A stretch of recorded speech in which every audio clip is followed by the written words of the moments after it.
Hello friends and family, welcome to another blog. তো আজকে আমি সকালবেলার ব্লগটা স্টার্ট করিনি, কেন কি ঘরের অনেক কাজ ছিল। আজকে মা আর আমি বেরোবো। তো একবার আমি স্নান টান করে নিয়েছি, জামাও পরে নিয়েছি। তো এবারে রেডি হব, রেডি হয়ে খেয়ে দিয়ে আমি আর মা বেরোবো। তো দেখো আমি আর মা আজকে কোথায় যাই।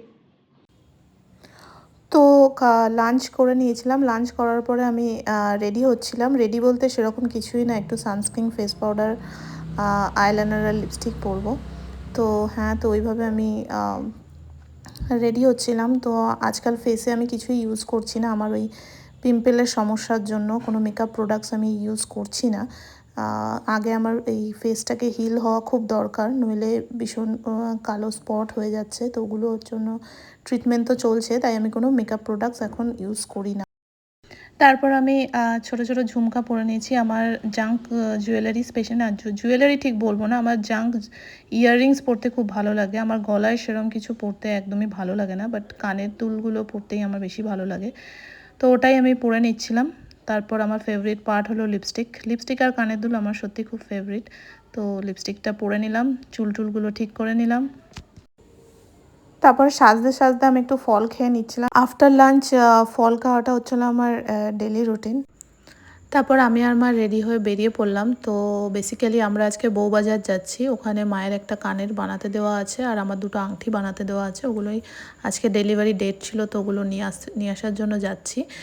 তো আমরা পৌঁছে যাই অটো করে স্টেশন, তারপরে ট্রেনে করে আমরা শিয়ালদা চলে যাই। শিয়ালদা থেকে আবার অটো ধরে আমরা বউবাজার যাই।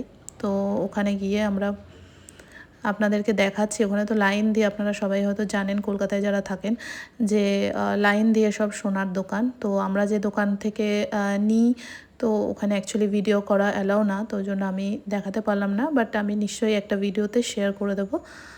তারপরে কাজ সেরে আমরা আবার ফেরার পথে শিয়ালদার এখানে একটা মিষ্টির দোকান আছে, তো এখান থেকে আমরা সিঙ্গারা আর ক্ষীরের মালপোয়া প্যাক করে নিই বাড়ির জন্য, সন্ধেবেলা খাবো বলে। আর ভালো আমলকি পাওয়া যাচ্ছিলো, তো মা কিনে নিল।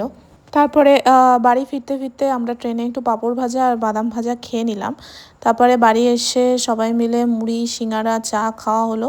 তারপরে রাতের রান্নার প্রিপারেশন করছিল মা। তো আজকে রাতের মেনুতে আমাদের ছিল রুটি, পনির ভুর্জি আর ওই ক্ষীরের মালপোয়া যেটা এনেছিলাম।